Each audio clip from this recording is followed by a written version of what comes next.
જો મિત્રો તમે એનજીઓ શરૂ કરવા માંગો છો અને તેના વિશે માહિતી નથી તો આ વિડીયો ખાસ તમારા માટે છે। એનજીઓનું ફૂલ ફોર્મ છે નોન ગવર્મેન્ટ ઓર્ગેનાઇઝેશન, એટલે કે સમાજના હિત માટે કામ કરતી નોન પ્રોફિટ સંસ્થા। એનજીઓનો મુખ્ય હેતુ પ્રોફિટ કમાવાનો નથી, પણ હેલ્થ, એજ્યુકેશન, એન્વાયરમેન્ટ તથા ચેરિટી જેવા ક્ષેત્રોમાં સેવા આપવાનો હોય છે। ભારતમાં એનજીઓનું રજિસ્ટ્રેશન સામાન્ય રીતે 3 પ્રકારના થાય છે।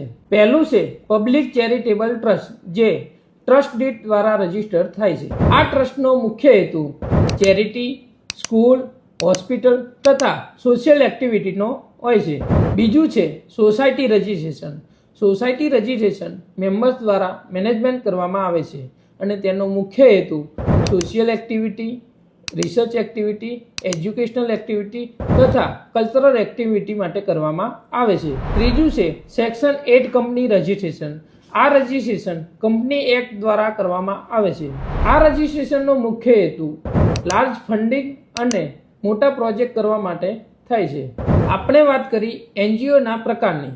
હવે નેક્સ્ટ વિડીયોમાં આપણે વાત કરીશું એનજીઓના ફાયદાની। ત્યાં સુધી અમારા વિડીયોને વધુમાં વધુ લોકોને શેર કરો અને આવા જ વધુ યુઝફુલ વિડીયો જોવા માટે અમારા પેજને ફોલો કરો।